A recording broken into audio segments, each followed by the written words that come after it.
What's up, guys? How's it going? I am here to give you important Shadowlands updates for Shaman. And you might be thinking, Shaman's the same. And it is. It's pretty much the same, but it's a little different. Same, but it's a little different. So, just want to give a quick, brief, super fast overview about what's going on with Shadowlands, what's going on with the pre-patch, because a lot of you people might want to get some rating, test out the class, kind of refresh your skills, so to speak, on your class. So, here we go. Super brief. Everything about Shaman is pretty much the same. The only thing that happened, if you guys did not know, was that you got Water Shield, you got Mana Tide Totem, and you got Frost Shock. So, Frost Shock is pretty useful. It's got no cooldown for some reason. It's got a low mana cost. Does a decent amount of damage as well. So, now you have 3 slows that you can pretty much try to use to always be controlling the other team, controlling the other player, because you do have a root, a slow, and another slow. So, with that being said, Frost Shock is actually a very useful talent. Water Shield, however, this ability, if mana is important, is going to be very useful. Otherwise, probably not that useful to have. Mana Tide is the same way. If mana is very important, it'll be useful.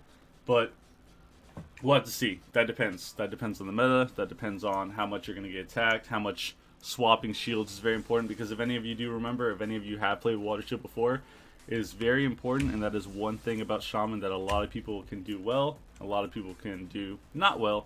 Is manage their Water Shield when they're getting attacked. Just make sure they're swapping Earth Shield, swapping back to Water Shield, things like this. So all of these are very important. But Shaman, for the most part, is pretty insane. At the moment in the pre-patch, I think in Shadowlands going forward, it'll also be pretty good. They buffed Riptide. They lowered the mana cost of your damage spells, so you actually do a large amount of damage now on Shaman. Plus, you don't go immediately like you did in BFA. So we are thankful for that. Anyways, going on to talents. Every single talent is the same, besides the fact that now you play Echo, because Earth Shield is baseline, so they added a new talent called Surge of Earth. I think this talent most likely is going to be pretty PvE based. I don't know if you'll ever play this in Arena. You have to consume charges, so it costs mana, which is already bad.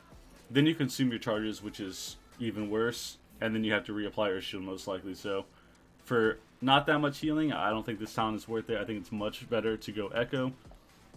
You get double Riptide, double Stream, double Lava Burst, and with Riptide being buffed a large amount on its initial healing, I think this makes Echo even stronger of a talent.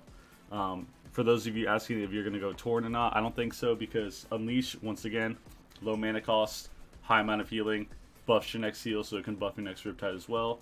Torrent, however, did get nerfed in the Shadowlands beta, so that is already in the game. They went from 30% initial healing to 20%. Not going to use Torrent ever, in my opinion. So pretty much everything for Shaman is identical. You play the same talents. You play Tidebringer every game, in my opinion, as well, because you need the extra fast cast to kind of top off your team between Riptides. Ancestral Gift is a very important ability as well. You have Aura Mastery with your Spirit Walker's Grace. Your Grounding Totem is there. You could swap out Grounding like you did before if you ever fight a melee cleave or something that doesn't really have spells.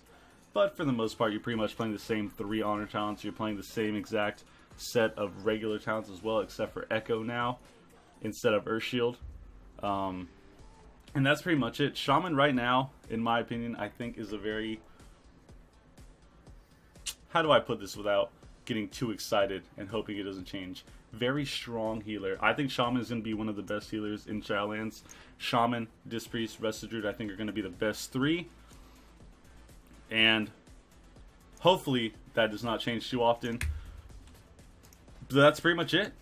That's pretty much it. All your essences and stuff, you can play whatever essences you want for the most part. I play Flame every single game just because it's a lot more fun for me. Lifebinders, Conflict, Ever Rising Tide. You could also play Vitality Conduit Major as well, just like you did before. And everything else is pretty much identical to how you play the class. You want to make sure that if you are new to Shaman, or you're coming back to the game after not playing Shaman forever, or you just want to keep playing it and get better and improve, you want to make sure you're doing the same thing. You can manage your Flame Shocks on other targets for damage. You want to make sure you're using your Earthen correctly, your Earth Shield correctly, your Riptides correctly. Unleash Riptiding is also very important in this expansion, I think, compared to before with Fast Cast, because obviously Riptide does a large amount of healing now with the buff. And that's pretty much it. Good luck. I'll see you. Shadowlands.